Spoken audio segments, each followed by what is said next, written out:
Mukama yebazibwe. Haleluya. Haleluya. Kanyanguye. Gamba munna awabane awoluganda otulabira gamba awoluganda otulabira. Mayo obwenne Masaka wegendereza oluganda lwo. Daudi nana kuwala nenyirira eziddaka. Naye Daudi nagenda neyesiga Mukama Katonda we. Abadde akaaba ennaku giteeke ebbali. Abadde asinda otunuulira ewammwe eri obugaali bwokka ennaku giteeke ebbali. Weesige Katonda.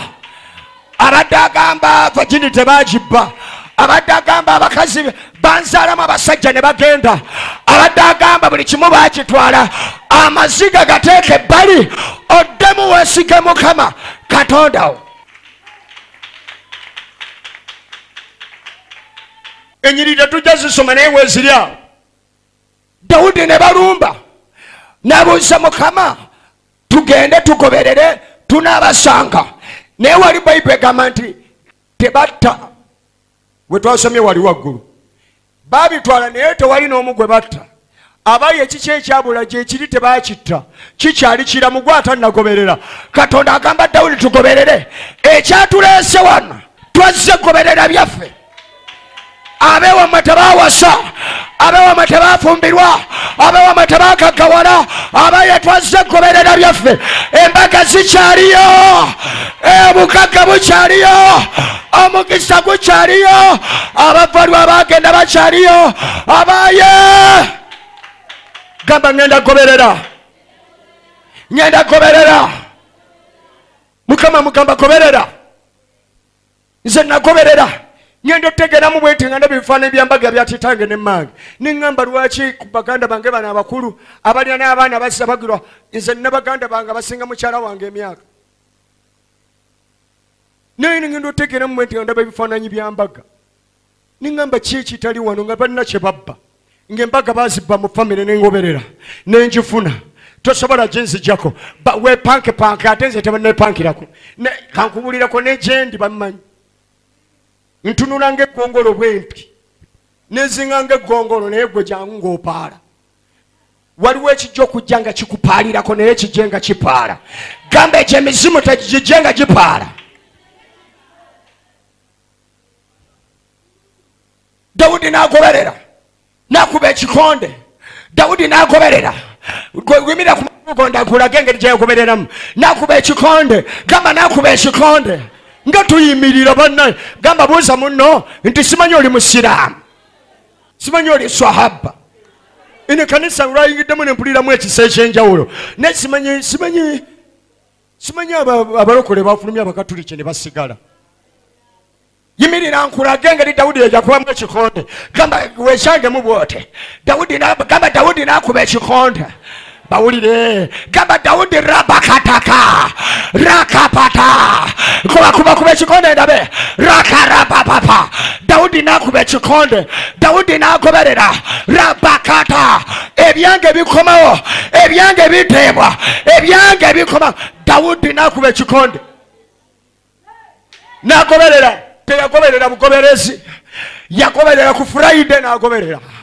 Olunaku lwasooka mu conference n'agoberera. Olwokubiri n'agoberera. Saturday n'agoberera. Haleluya. Gamba tugenda goberera. Mukama yebazibwe. Tugenda goberera. Goberera. Kale gundi yasubiddwa. Ogamba kale senga nakonwaji yabaddewo. Kale kasendwa senga yabaddewo. Gamba muno ku kibinja kiri ekyagoberera. Nga tumugamba. Mugamba ku kiri ekibinja ekyalina Dawudi. Mwalimu abantu 600. Waliwo abakoowa. Waliwo ababivaamu. Abantu 200. Gamba ndikwaba abagoberera abasomoka. Gamba ndikwaba abasomoka. Gamba ndikwaba abasomoka. Gamba ndikwaba abasomoka. 200 byayongobera. Tebyasomoka. Abaye gamba nsomoka. Ogenda somoka. Onunulire embakayo. Ogenda somoka. Onunuleyo sente zo. Ogenda somoka. Onunuleyo air ticket. Visa yo. Onunuleyo omusayi gw'omulamu. Can you imagine mwisa mikono gy'omba musumba eddakiika nga 3. Waliwo omuntu ali wano asomoka. waliwo omusajja ali wano asomoka ekintu kyakugwako nekikwambaza ku elementi tokyalaba gyolaga ngambye tokyalaba gyolaga. Twagenda Burundi omusumba yatukyaza yabadde mu America ne mugamba e Burundi bova mu Uganda n'ogenda e Burundi bakulabanga mu America bova mu Uganda n'ogenda e Burundi ne omusajja ono avuga kugira akwata mu kintu kino ndowooza nete mumutegedde Mukama yebazibwe. Haleluya. Eri alinga ndowooza Biden waayo nze navaayo nzikiriza bwe mbanga nze kiyenje natuukayo nga banda banga VIP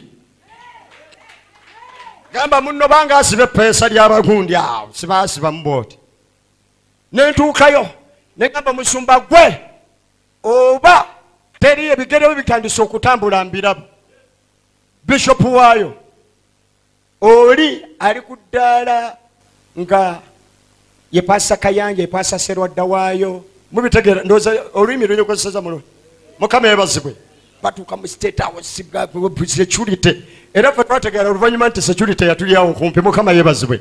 Haleluya. Haleluya. Mukama yebazibwe. Twali twakamano mugamba mu biseera bitono nnyo ebigere bino ogenda kulinnya kola ku bintu byo yakava mu America mazeyo emyezi 3 bamuwa visa tetegwangako. Mukama yebazibwe. Namugamba olinnya nemuwane sawa yange yali ya bei sawa yange era kale nate omuddeyo mugamba nti ampa ku bintu kubano yabadde agenda jjo yabadde agenda Burundi na Rwanda babulire enjiri twaliyo fenna. Mukama yebazibwe. Haleluya. Maaso awo tugenda Singapore tugenda. Mukama yebazibwe. Haleluya. Tugenda gamba si yokka ne China ojja genda. Haleluya. Gamba neyo nja genda. Bane njogera mazima sirimba. Lwaki? Kubanga ebibadde byabbibwa bimaze okukoma omulinnya lya Mukama ffe Yesu omwana akatonda omulamu. Pastor ne mugamba yali andowooza nti byakawakayima na wango ffe tuli bannabbi abatakankana wano waliwo omuntu omwezi ogujja n'oguddako myezi egi wano ngambye wano mumwe abali wano mwezi ogujja n'oguddako myezi 3 ngambye meka 3 abali wano ekiro kya leero gamba muno bye bagamba nze waliwo agenda okujja pastor nsabira waliwo agenda okulinnya ennyonyi in just 3 months. Tunula olabe bw'oba tokitutte bali abataasomoka bajja kitwala. Gamba haleluya. Ngambye mu myezi 3 bw'oba tokitutte mami ne daddi bajja kitwala.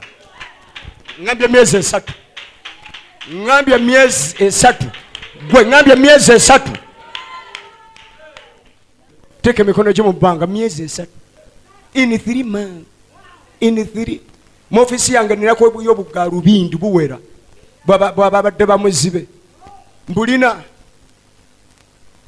senga ndi musawo nandibadde nkola mu byenda ebyo byemsalanze ebyo byenda yenda ebyo byendiringiramu maaso galimu ebintu ebyo byendiringiramu. Mukama yebazibwe. Haleluya.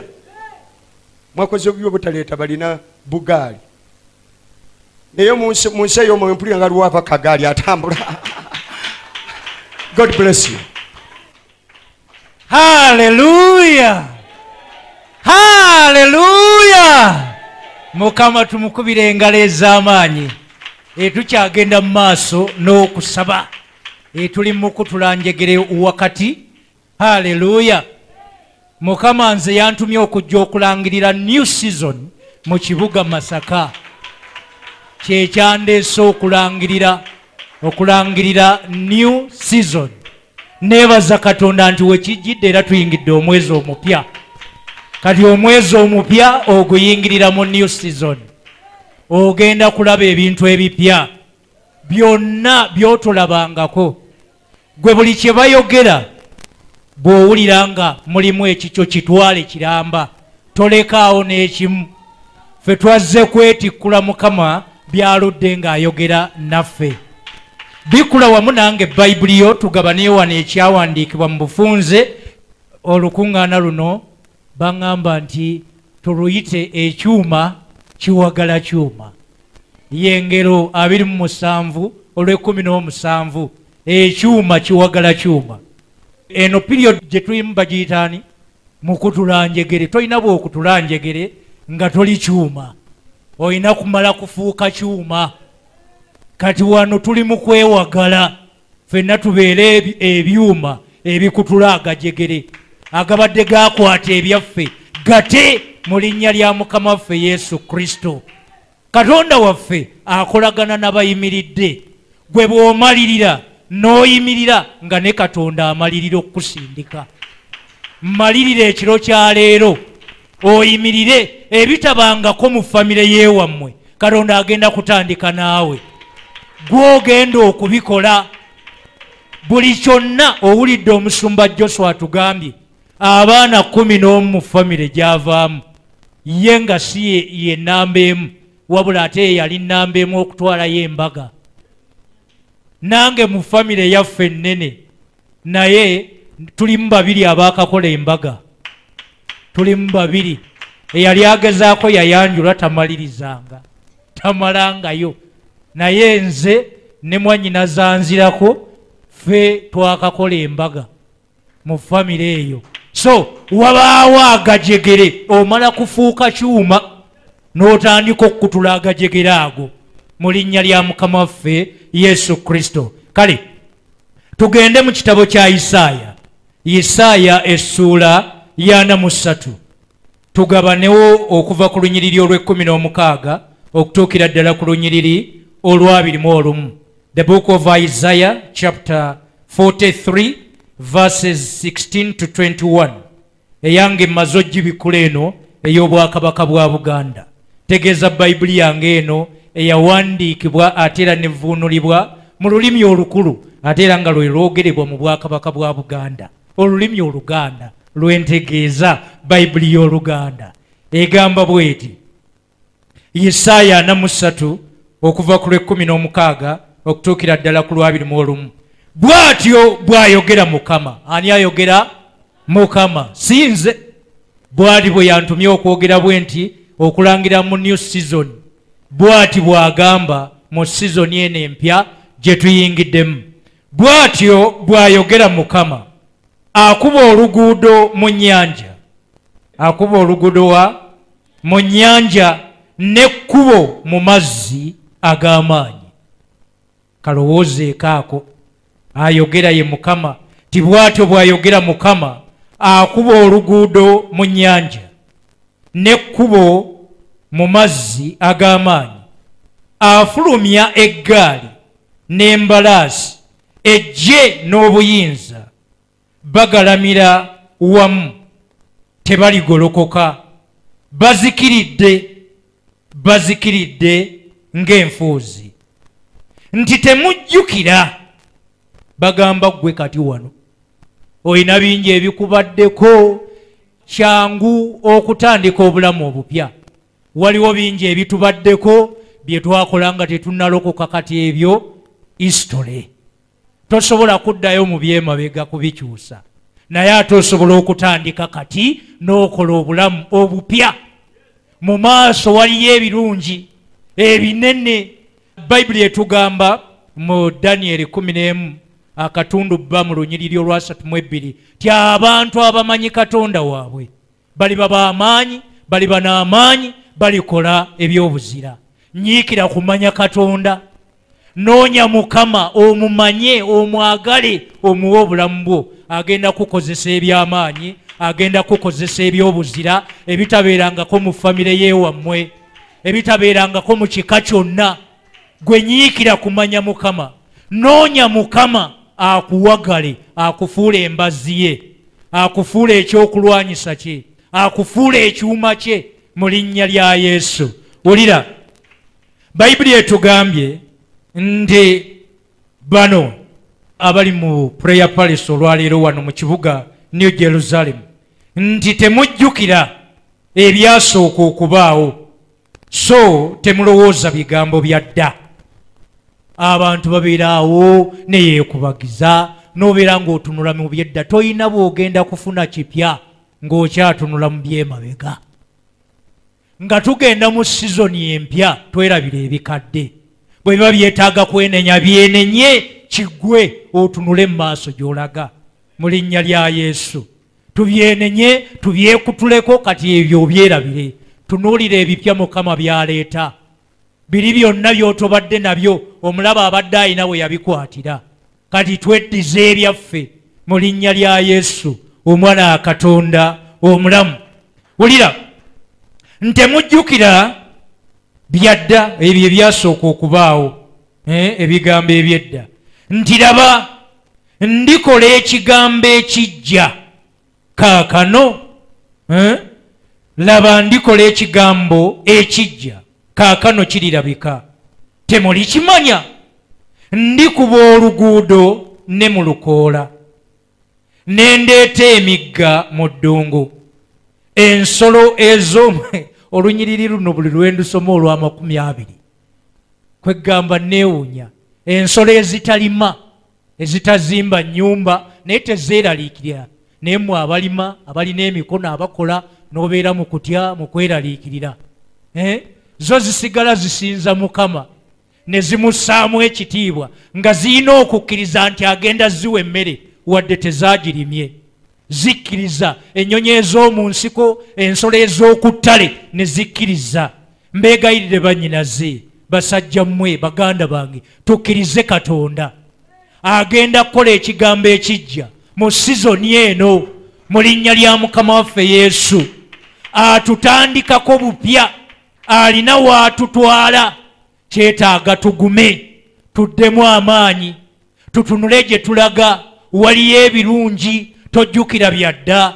Oba ewammwe mwasamiranga, oba wali malaaya, wajjamu embuto nnyingi, kyonna kye wakola. Kati obulamu nga obuwadde Yesu, oli kitonde kijja. Tunula mu maaso. Katonda waffe kati akuwagala, akufuula ekyuma kye, akufuula embazzi ye, ekyokulwanyisa kye, obeera ow'omugasa abalala.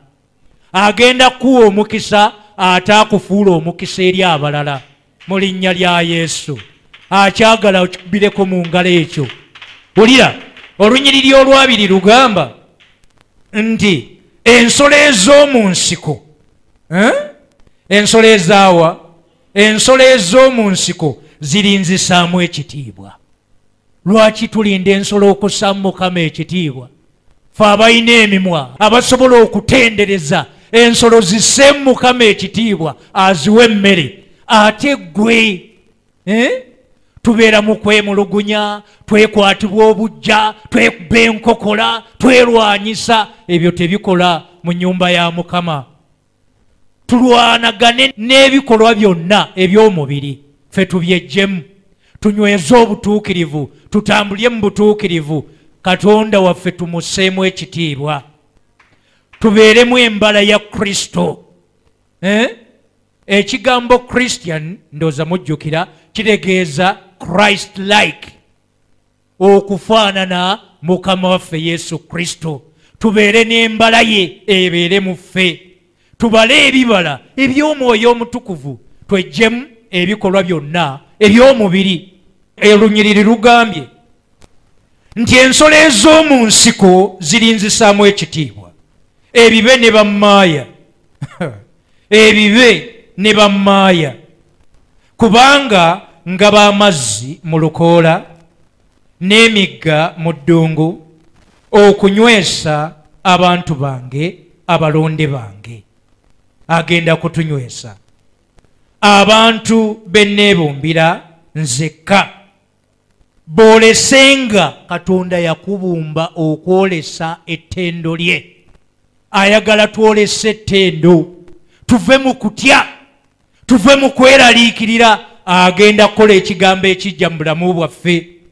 Oyina w'oyita, obadde olabanga eddungu mu ddungu Katonda mwakolera. Mu ddungu tuzze okulangirira sizoni empya, new season. In the Bible, the desert is a place where God gets people's attention. Muddungu Katonda waayagalira odde gyali. Ayagala attention yo.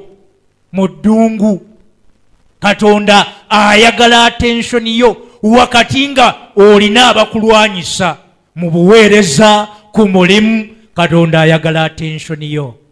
Biri tobikkiriza kukujja ku kkubo, kukujja ku mulamwa.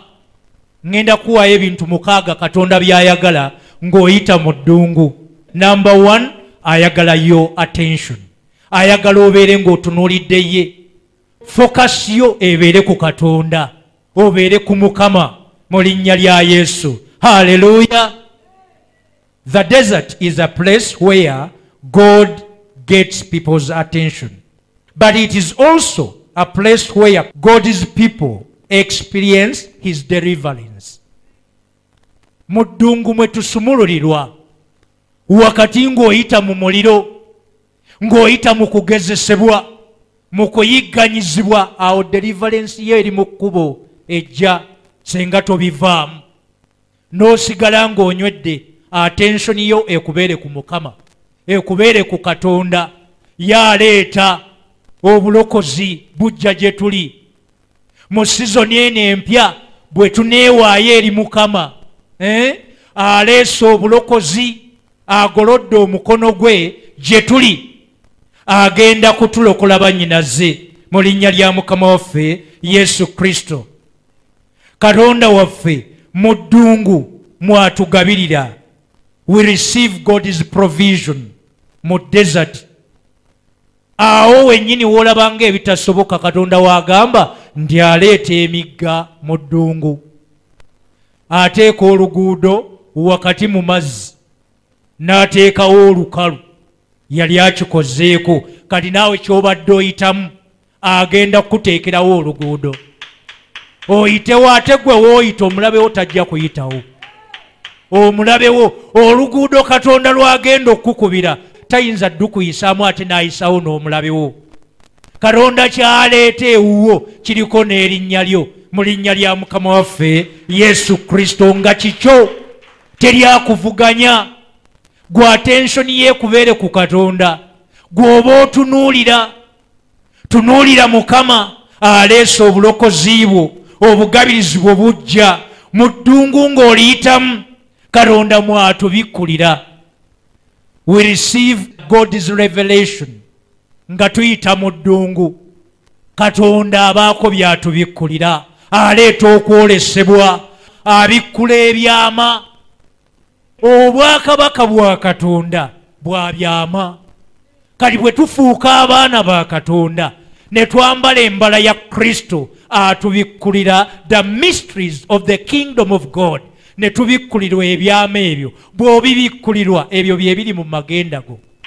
Katonda ffe n'atandika okulaga by'oteekeddwa okutuukiriza n'okukola, n'akulaga awali omukisa gwo, n'akulaga awali abantu b'oteekwa okukolagana nabo, b'oteekwa okukola nabo, b'oteekwa okuweereza nabo. Katonda ababikkulira eyo mu ddungu.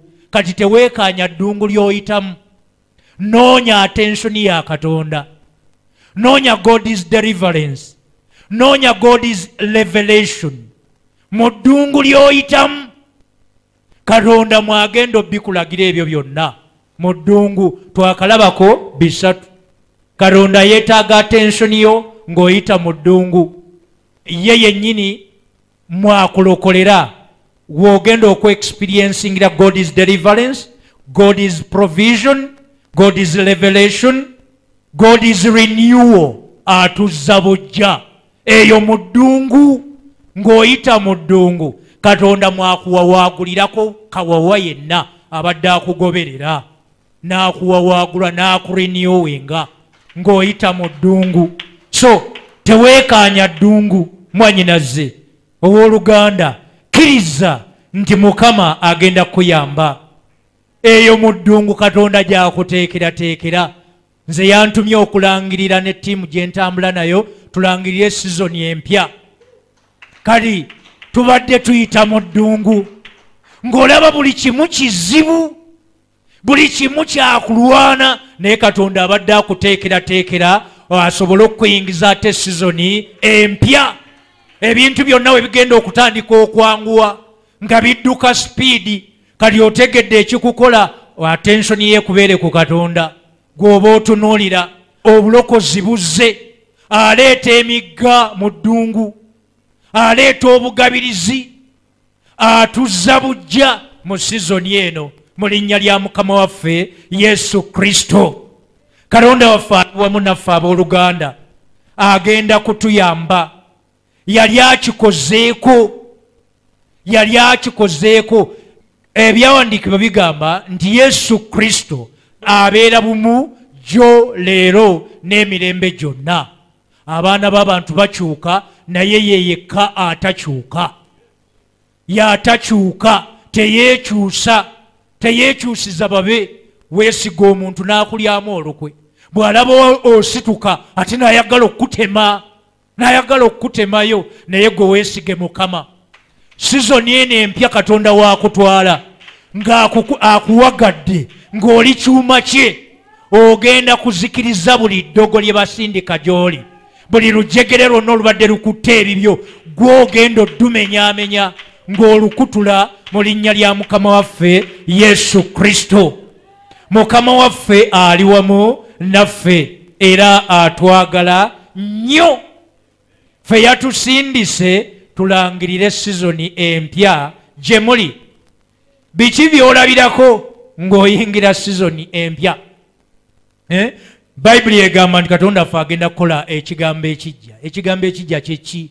What is the new thing that God is going to do for us? Kyekyo ekigambo ekijja. Bayibuli eyejjudde ekyo. Katonda ffe agenda kukola ekigambo ekijja. Kyeki? Weetaagayo ekigambo ekijja. Okyetaaga number 1. Ekigambo ekijja ye Mukama waffe Yesu Kristo. Mu bulamu bwo ye namba emu kyekigambo ekijja. Ngenda kukola ekigambo ekijja. Temuli kimanya?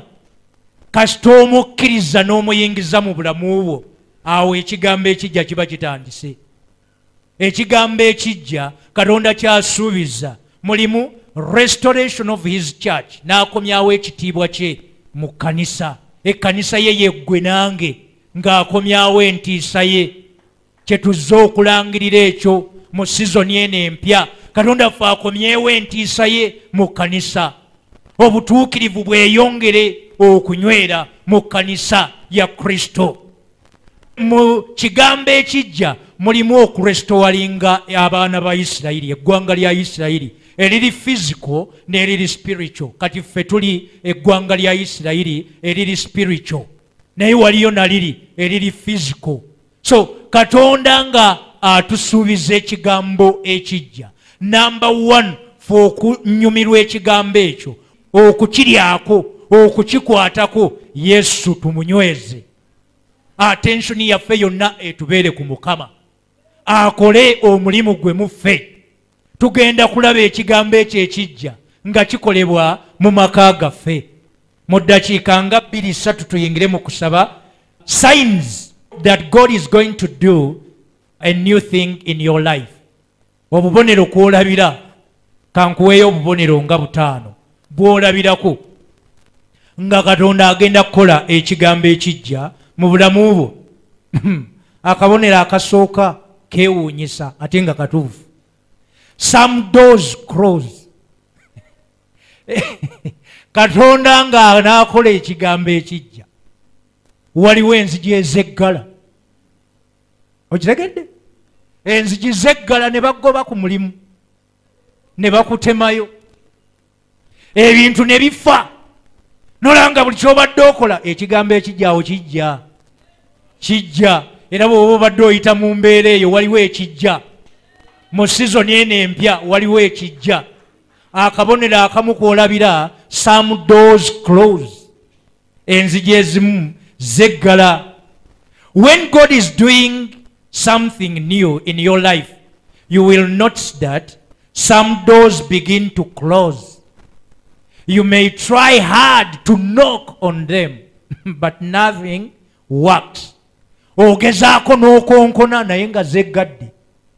katonda ng'agenda okukola ekigambo ekijja enzigi zeggala n'olabanga buli omu akulaba bubi buli omu ng'akukwatibwa obujja ekigambo ekijja nga kigenda kukolebwa mu bulamu obwo enzigi bw'olaba zitandise okweggala ng'olaba bakugolokokerako waliwo enzigi katonda z'agenda okuggulawo nze ndi ku WhatsApp naye tuteekako eŋŋombo ezimu ku gundi zaffe eyo eyange era bwe nakitegeera ekyo when one door closes another door opens up for you not only one door but many doors but sometimes tetulaba nzigi zegguddwawo tubeera mu regrets n'obeeraawo tegeera waliyo ekigambo ekijja nze era buli lwendabanga waliwo ebirwana waliwo ebisika manya waliwo ekigambo ekijja katonda kyagenda okukola n'olwekyo mwannyinaze musajja gwe yazze mu lukuŋŋaana luno mu kusaba kuno waliwo ekigambo ekijja katonda kyagenda okukola mu bulamu bwo ng'obadde olwanyisibwa ng'olaba ogezaako konkona tebaggulawo n'abaali bakwagala nga kati bakukyawa bakugolokokerako bakulaba bubi olwo oluggi kitegeeza nti waliwo katonda lwagenda okuggulawo bwe libanga libadde eddirisa kati katonda agenda kuggulawo oluggi olunene bwe ziba zino enzigi ez'amayumba gaffe agenda kuggulawo geeti zigenda kweggulirawo gwe bw'oba olaba ng'olina ezibadde zeggaddewo eyo katonda agenda kukola ekigambo ekijja mu bulamu bwo mu sizoni eno empya mu linnya lya yesu haleluya mbiyita mu sipiidi olwakadde sayini ey'okubiri gy'olabirako nga katonda agenda kukola ekigambo ekijja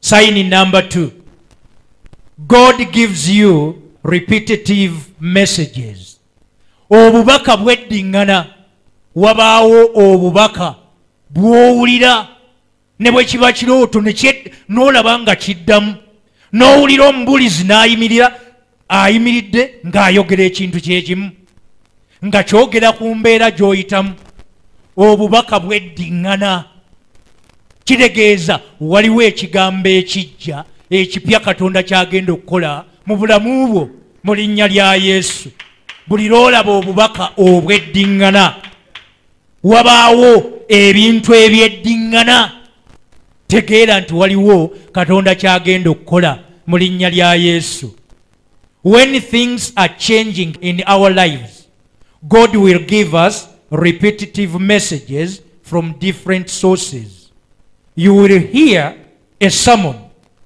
osobola okuwulira obubaka ababuulizi ne bayimirira buli ayimirira ogenda okuwulira ng'era mulimu kyakoonyeeko nga kyogera mu mbeerayo n'omulala n'ayimirira n'akoona ku ekyo kyennyini ekiri mu mbeerayo gy'oyitamu so obubaka bwe bweddiŋŋana katonda alina ekigambo ekijja ekintu ekipya kyaleeta mu bulamu bwo mu linnya lya yesu so kikkirize oyinza okuba otaddeko rediyo n'owulira ng'era obubaka ng'owulirayo era ekyogera ku bulamu bwo oba ekyogera mu magenda go oba osomye katabo novo oba bayibuli oba abagenda ku internet ku google minster google n'osaakinga bw'ofunayo obubaka genda okula era bwogedde oyinza okuba olaba muvi n'osangamu era obubaka nga bwogerera ddala mu mbeerayo so obubaka obwo obweddiŋŋana kitegeeza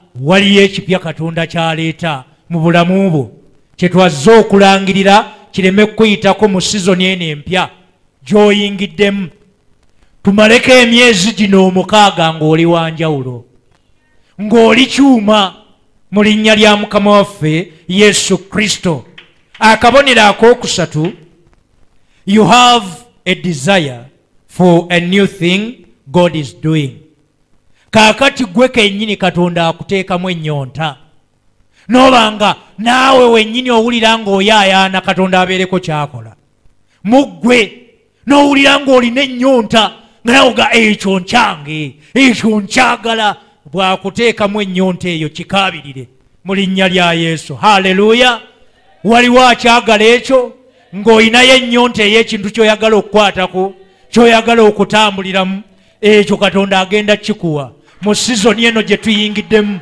ey'emyezi gino 6, myezi gya bujulizi. Sizoni togikkiriza kuyitako, myezi gya bujulizi ogenda kujulira erinnya lya Mukama. Mu sizoni eno empya gye tuyingiddemu ogenda kujulira erinnya lya Mukama. When God wants to do something new in your life, you will find that you begin to desire it. It's actually pretty amazing. Ekyewuunyisa Katonda nga agenda kukola ekintu ekijja oba ekipya mu bulamu bwo, nawe otandika okuwulira ng'olina ennyonta yaakyo, n'owulira nga ddala byebiro. Nibaga gundi ali mu biro bye ali mu biro bye, naawe n'owulira nti ddala eno sizoni yange, bino biro byange, nsaba ebeere sizoni yo, bibeere biro byo nga bye bino, ng'eno sizoni yiyo. Mukazi gwe, musajja gwe, mwana gwe ow'obuwala ow'obulenzi, gwali ku rediyo ali yonna ng'otuwulira, eno ebeere sizoni yo, ereme kuyitako mu linnya lya Yesu. Haleluya! Sizoni yiyo kyekyatuleese ekyo okugirangirira gy'oli. It can be something you never wanted to do and all of the sudden you want to. Ebintu ebimu Katonda by'aba agenda tukolera nga emyaka mingi wali wabivaako nga tokyabyagala, toyagala n'akyogerako. Nze nayinayo eyo mukwano gwange nga bw'oyogera ku kyokufumbirwa tonyumiza abasajja bantama nga wali oyagala bameka, oyagalamu omu nga yewuwo, nga tayagala munyumiza. Baakutuma kyalo kiramba, baakutuma ka Uganda, mu Uganda oyagalamu, oba kale mu nsi yonna oyagalamu omusajja woogu, oyagalamu mukyala wo ogu. So naye ebiro bwe bituuka, byatuuka kati yafumbirwa era ebintu ate bimunyumira, eyali yabikyawa. So ebiro bituuka nga owulira kye wali toyagala nga kati ate ofunye desire yaakyo, ng'otandise okukyagala, ng'era okiyaayaanira, n'ofuna ennyonta yaakyo ng'era okisabira. Mukama akinyweze gy'oli, mwannyinaze, musajja gwe, mwana gwe ow'obuwala ow'obulenzi, yonna gy'oli, gwali mu kifo kino, nawe ge Katonda gwatugasseeko, yonna gy'oli eyo. So Katonda waffe agenda kukola ebinene mu sizoni eno mu linnya lya Yesu. Haleluya! Sayini ey'okuna eyo katugikomya tunaagigaziya mu conference bwe tunaatufunyeyo akadde. Sayini ey'okuna mbawaayo 5 zokka tuyingire okusaba. God leads you in a new direction. Katonda akuggulirawo amakubo amapya ng'anaakola ekigambo ekijja. Asobola n'okukutwala mu bifo by'otogendangamu, n'akuyunga n'abantu b'otaazaalibwa nabo, b'obadde tomanyi, b'obadde tolowoozanga nako. Katonda ng'aggulawo amakubo amapya n'atandika okukuluŋŋamya mu linnya lya Mukama waffe Yesu Kristo. Nsaba ekyo kikubeereko. Katonda abeereko amakubo amapya g'akuluŋŋamizaamu, yeegulumize nga yeetwalira ekitiibwa mu linnya lya Mukama waffe Yesu Kristo. When God wants to do a new thing in our lives, He will point us in a particular direction. Ajja kubaako waakuluŋŋamya okugenda. Oluusi eyinza okuba nga teyabadde nteekateekayo kugenda mu kifo ekyo. Nga tiimu gye ntambula naye yabaweereza bannange bempeereza nabo bano, buli omu yabadde alina olugendo. Oli lwadira eyinzemu tubeere wano, ono yadde agenda Kigali, agenda e Bujumbura, agenda e Kigali. Byalina okukozesa ne babikwatamuko, olunaava wano nga bisumulukuka. N'oli yabadde alina gy'alaga. Naye Katonda yateekateeka nti tulina okubeera wano tulangirire sizoni eno empya mu linnya lya Mukama waffe Yesu Kristo. So kati Katonda aggulawo amakubo amapya gye tuli mu linnya lya Yesu. You will find that your life is moving in a new and exciting direction And as you follow God's lead, doors begin to open. Kati twetaaga tugoberere Mukama. Tumukkiriza atulungamye. Tumwesige. We need divine leading. Nga Mukama waffe yatukulembedde. Nga yatulungamya. Weetaaga okulungamya kwa Katonda. Bw'abanga agguddewo naawe n'ogoberera nga yakukulembedde, enzigi zitandika okweggula ezaali zeggadde ne z'otoyingirangamu, n'otandika okwogerayo olulimi olulala lw'otayogerangako, n'oyogera olulimi olw'abafumbo, olulimi olw'ababiliyoniya, olulimi olw'abafunyi, olw'abalandiroodi gw'abadde omupangisa, abadde asula enjala nga gw'oliisa ekyalo, gw'oliisa abalala, eyanoonyanga school fees nga tezirabika, ng'olinayo gw'oweerera gw'otaazaala. Nsaba ekyo kikubeeko musajja gwe, mukazi gwe, Katonda akwogezeeyo olulimi olulala lw'otoyogerangako mu linnya lya Yesu. Haleluya! Ekyo kigenda kubaako.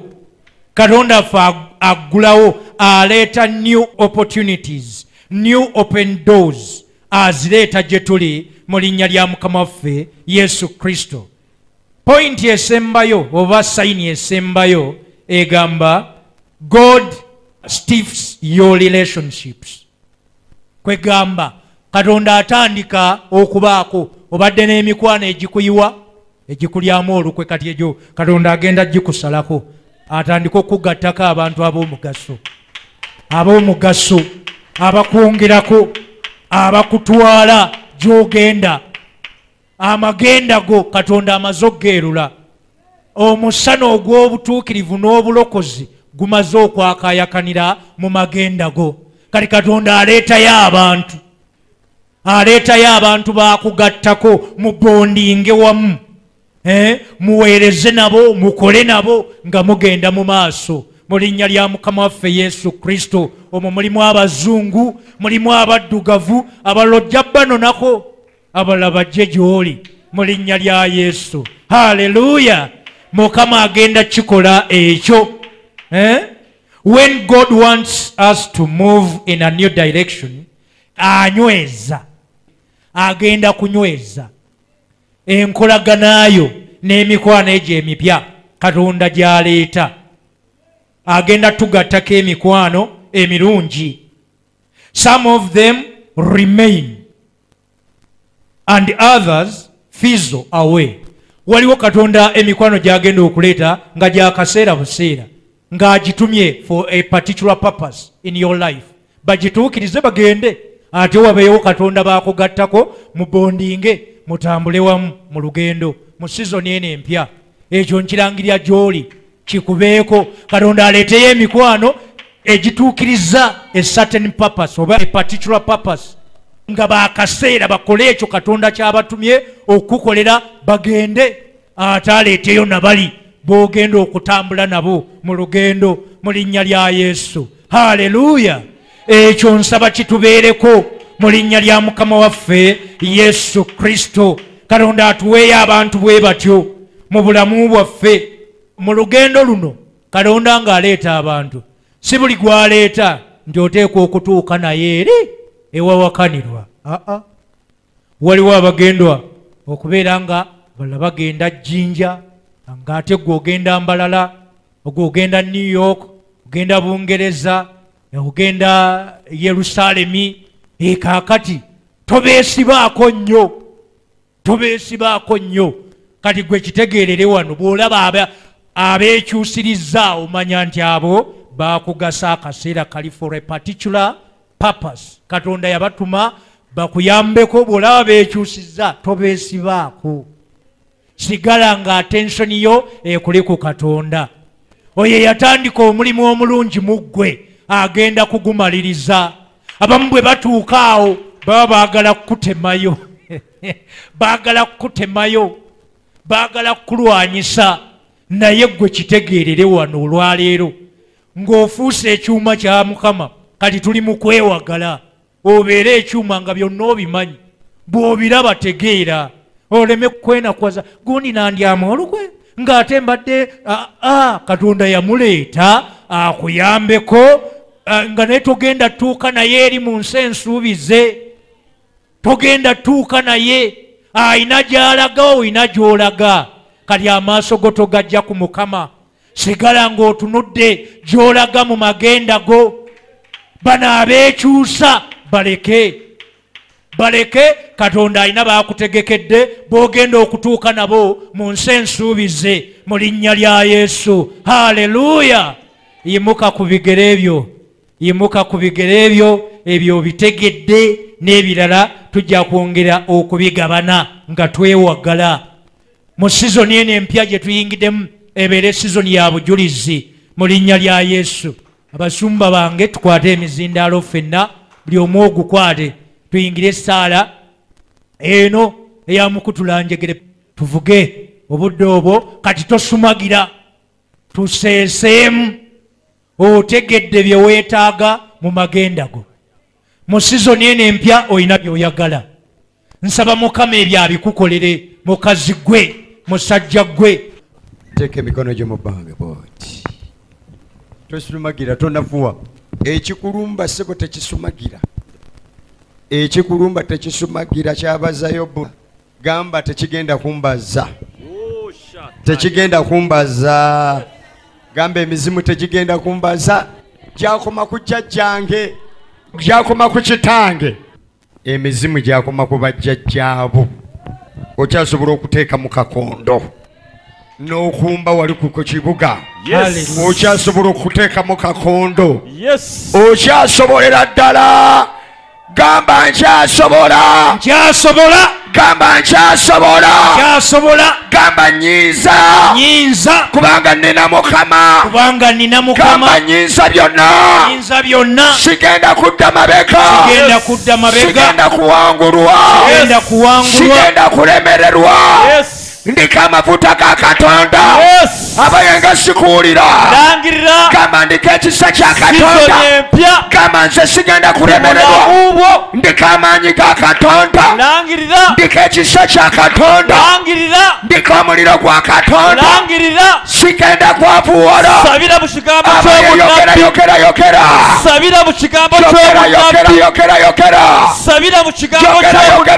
Yokera. Werabe ng'oyingira sizoni empya. Yingira mu sizoni empya. Yingira mu bipya. Okimanyidde ddala ky'oyagala. Ky'oyagala okuyingiramu. Ky'oyagala okukwatako. Ky'oyagala okutambuliramu. Kisabe. Omanye ebibadde byakunyagibwako ebitabeerangako wammwe, ekibadde kyabikwata ekyo kyonna. Olwaleero kyetufufugaza, kyetumenyaamenya, kyetulumbagana, kyetumenya mu linnya lya Kitaffe n'Omwana n'Omwoyo Omutukuvu. Enzigi zonna ezibadde zaggalira ebyaffe olwaleero tuzirangirira mu linnya lya Mukama waffe Yesu Kristo. Tulumbagana emyoyo gyonna egyo egifugira mu bbanga ebibadde byakwata ebyaffe. Ekisomeddwa Mukama ekirangiridde sizoni empya mu bulamu bwaffe mu linnya lya Yesu. Sizoni empya mu buweereza buno mu linnya lya Yesu. Sizoni empya mu maka gaffe mu linnya lya Yesu. Sizoni empya mu byenfuna mu linnya lya Yesu. Sizoni empya mu zadde lyaffe mu linnya lya Yesu. Taata Omunnazaaleesi mu linnya lya Yesu. Mwana Katonda omulamu. Yes Lord. Tuyimirira mu kigambo kyo. Yes. Nga tukirangirira Mukama. Tukirangirira Masaka. Okulabisibwa. Yes. Ku Greater Masaka. Tukirangirira mu Greater Masaka. Ku bantu bonna ne district zonna abawangalira ezeetoolodde Masaka mu Greater Masaka. mu linnya lya Yesu. Tulangiridde sizoni empya. Tulangirira okuzibwa obujja. okudda obujja. Byonna ebibadde byafa e Masaka bizuukire. Okudda obujja. Bizuukire. Mu buweereza. Bizuukire. Okudda obujja. Bizuukire. Mu bukulembeze. Bizuukire. Obukulembeze. Bizuukire. Obukulembeze Bizuukire. obw'obuweereza. mu linnya lya Yesu. Makanisa. Yes. Obukulembeze. Saba mwanyinaze. Baako ky'olangirira. Baako ky'oyita. Ekyo ekitabangawo kiyite. Katonda waffe akuzza bujja. Akuyingiza sizoni empya nkwegayiridde mwanyinaze togwa mu maanyi saba yita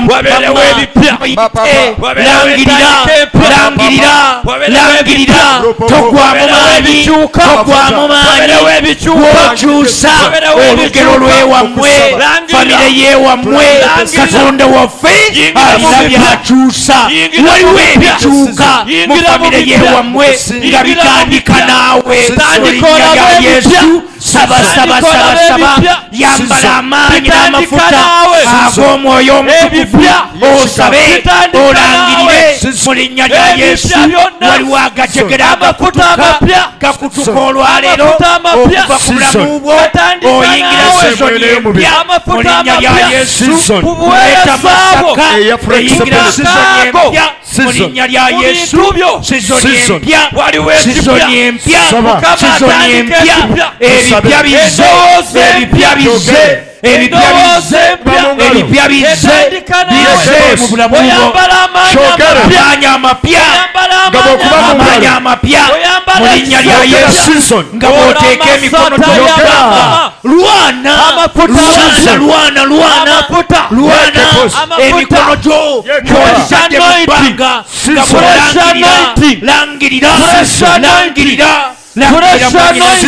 langirira musajja mwana gw'owobulenzi eno yessaawa eyamukutula njegere tuli mu ssaawa eyamukutula njegere enjegere zikutuka nga ziva ku bulamu bwo katonda waffe aleese entandiko empya mu bulamu bwammwe mu famire yo mu buweereza mu linnya lya yesu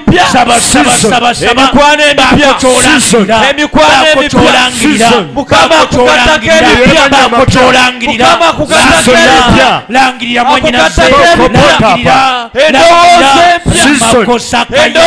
rembokosetekeya chikamanderebokosakaya rembokosetekeya rembokosetekeya rembokosetekeya saba